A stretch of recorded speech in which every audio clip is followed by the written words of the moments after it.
nearer. Yeah, a bit. Turn it to the side. Yeah, good. Great. Thank you. So Yusra, welcome to the Islamic Relief Ramadan dinner. I mean, tell us in your own words a little bit about your story. What was it like growing up in Damascus? Good evening, everyone. I would like to say first that I'm really proud to be here today. And yeah, my life in Syria was normal, I think, like any person here in the whole. And yeah, I grew up in Damascus. I stayed till I was 17, and after that the war started. And I had to flee my home and then to go to Germany.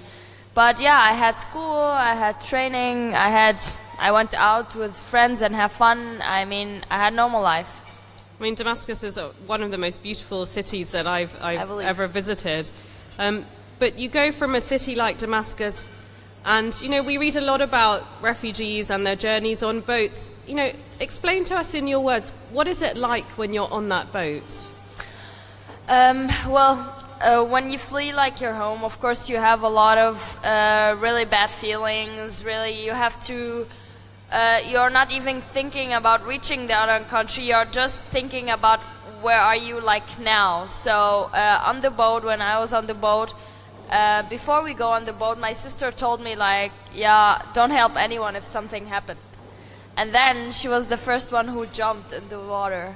So it was quite amazing. And then I jumped also to the water, and in this moment I had my life flashing in front of my eyes, everything I did, and that maybe I would not have a second chance in this life. And I was thinking about, after I arrived, I was thinking about how lucky I am to arrive.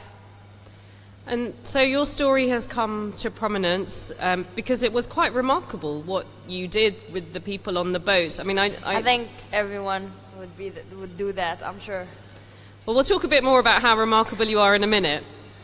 But you've arrived in Europe, and I think your story has touched a lot of people's hearts because of that sheer compassion, but also because I think people started to really understand what was happening in Syria and how people were really going from the normal lives you described to something where their lives were at risk.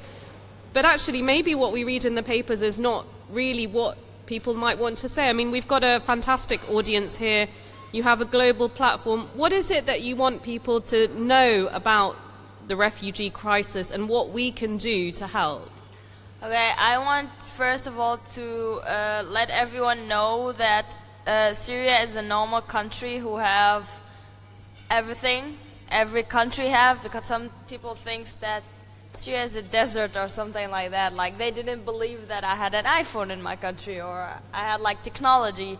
So this is one thing, and of course I want everyone to understand that the refugee crisis are now reaching the 22 million around the world, and 50% of them are underage, which could be your son or your daughter. Of course we don't want anything of that, but I want everyone to understand that there is a lot of people are really suffering, and that we can really help. I mean, I believe that even everyone can help. Each person can help one refugee, and it will really work. So I think all of us can really support and do a lot for the refugees. So why shouldn't we?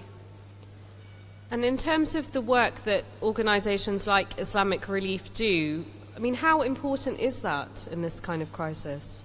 Yeah, me as a Goodwill Ambassador also from the UNHCR, and I believe that there's work between Islamic Relief and also UNHCR.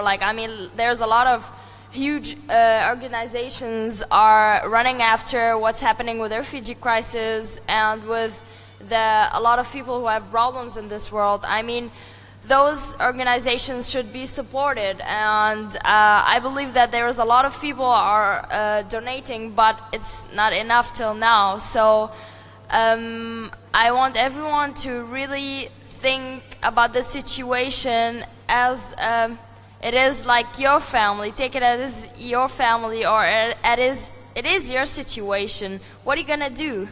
So just think about it, and then you're gonna do something for them.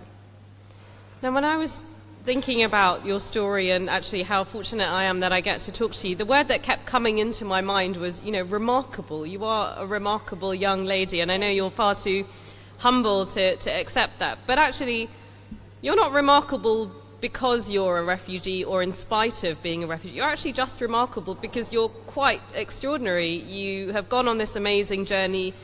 You've done something that many people wouldn't do, despite what you say. But you're also a very talented swimmer, and you swam at the Olympics, which I think is a fantastic achievement. Thank you. I mean, when you swam there, what was the feeling like being at the Olympics? I was like, yeah, I'm there. Because it was my dream since I was a little kid.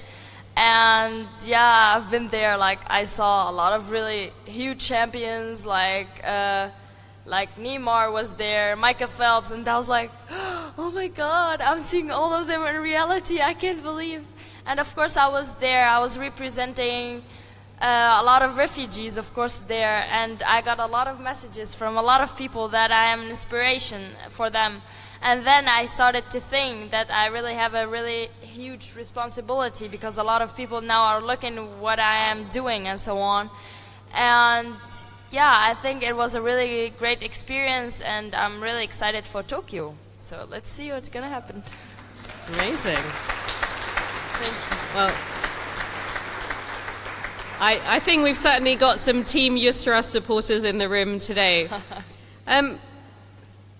People are here really thinking about how they can make a difference to the world, and you're one woman whose voice, whose story, whose talent is inspiring.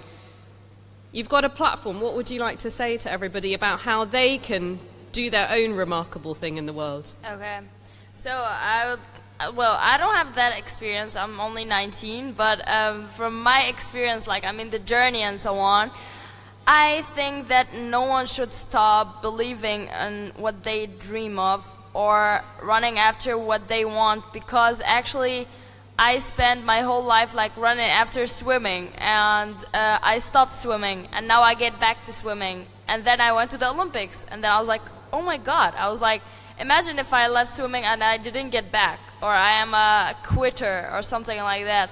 But then I was like, no, I don't want to leave swimming. I really love it. And then after that, the swimming saved my life, actually, in the sea while I was about to die. And so I think it's really important to run after your dreams and not really to give up, because you never know what's gonna happen. And also, as a lot of people now are refugees, like the Syrian refugees, or a lot of refugees around the world, I want them not to forget that they're also humans and they have human rights, and that they can really achieve what they want, but they just have to be patient and run after it. Thank you. Thank you. That is, ladies and gentlemen. Ladies and gentlemen, I could talk to Yusra all evening, and I might kidnap her and keep her for myself. But I think you can be sure that we've got the film coming in the summer, we've got Tokyo to look forward to, we've got your ambassadorship for the UN. I think, if anything, we can expect ever more great things from this remarkable young lady. And I think we should all wish her well in her upcoming and wonderful life journey. Thank you. Thank you so much.